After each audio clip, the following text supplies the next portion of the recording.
Opinion scapegoating. India and China won't solve America's fentanyl crisis. Imagine India demanding Dubai prevent every passenger from bringing in smuggled gold. That's the equivalent of the US expecting India to guarantee fentanyl-free shipments.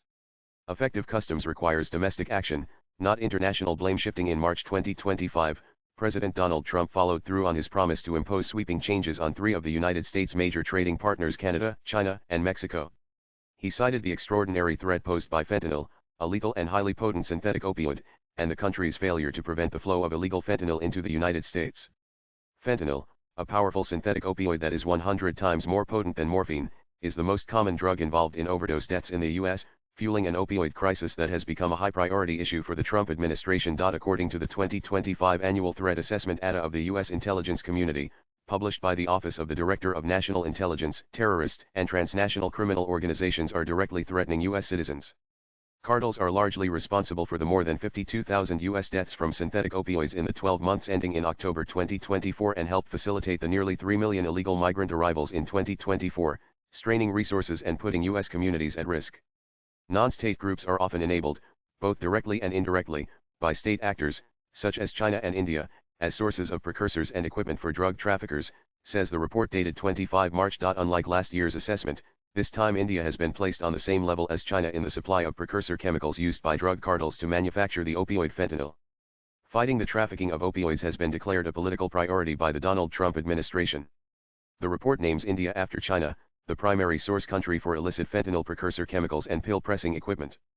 Mexico-based chemical brokers circumvent international controls through mislabeled shipments and the purchase of unregulated dual-use chemicals. The report also stated that anti-India groups, including Lashkar-Taiba, are a concern to the U.S. in part because of their historical links with Al-Qaeda. In March 2025, an India-based chemical manufacturing company and 3 of its senior employees were charged in a federal court in Washington, D.C., in a case related to the illegal importation of precursor chemicals used to make illicit fentanyl. Federal agents also arrested 2 senior employees of a Hyderabad-based company in New York City on 20 March 2025. Although this is the first such report to include India and China together, the history of U.S. concerns about the 2 countries in the fentanyl precursor chemicals trade, involving Mexican cartels responsible for shipments into the U.S., goes further back.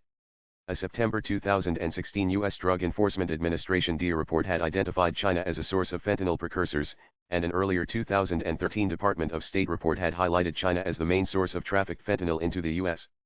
The India link was exposed when India's Directorate of Revenue Intelligence (DRI) dismantled an illicit fentanyl laboratory in Indore in January 2018, acting on inputs provided by the DEA, followed later that year by the arrest of individuals with links to the Mexican Sinaloa cartel. However, the USA fails to appreciate that both countries have taken several proactive domestic measures to address the illegal manufacture, spillovers from legitimate production into the black market, and export of fentanyl precursor chemicals.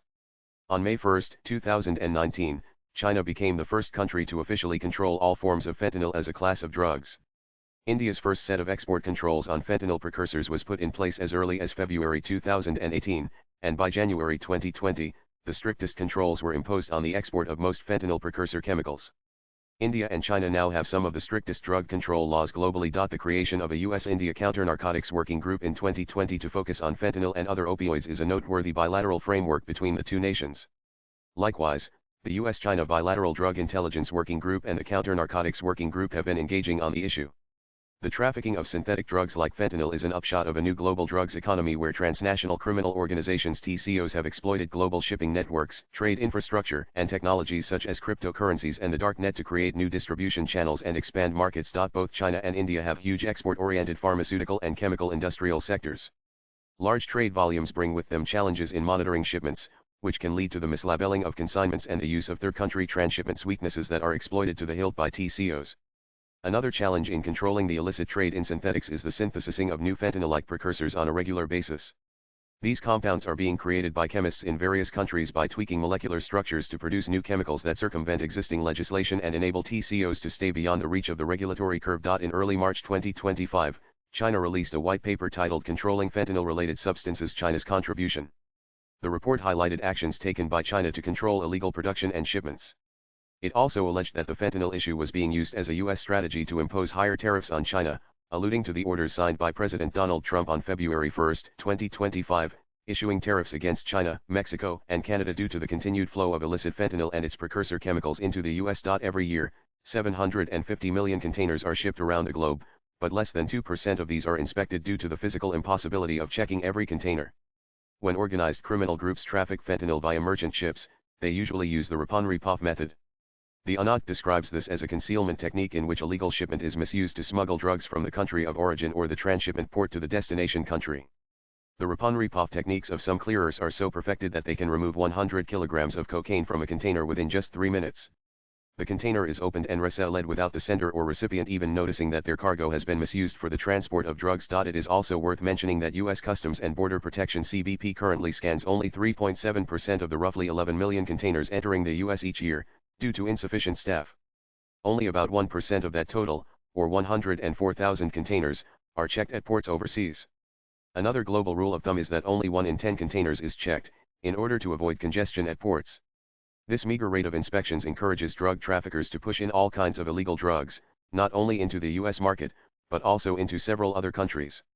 The U.S. cannot keep blaming India, China, and South American countries if it does not have a robust customs examination system, or if customs inspections are cursory due to a lack of sufficient personnel. Applying the U.S. logic that India should ensure shipments entering the U.S. do not carry illegal drugs, India could similarly insist that the governments of Dubai and Singapore ensure no clandestine gold is brought by passengers on flights, or that the Thai government ensures no hybrid ganja is brought by passengers into India. The U.S. cannot outsource its customs responsibilities to other nations. The fentanyl blame game is likely to become even more acerbic in the days to come and will not cease unless and until the U.S. strengthens its Customs and Border Protection (CBP) and intensifies container checks. Nan the writer is a retired officer of the IRS and the former Director General of the National Academy of Customs, Indirect Taxes Narcotics. Views expressed in the above piece are personal and solely that of the author. They do not necessarily reflect News 18's views. Nan.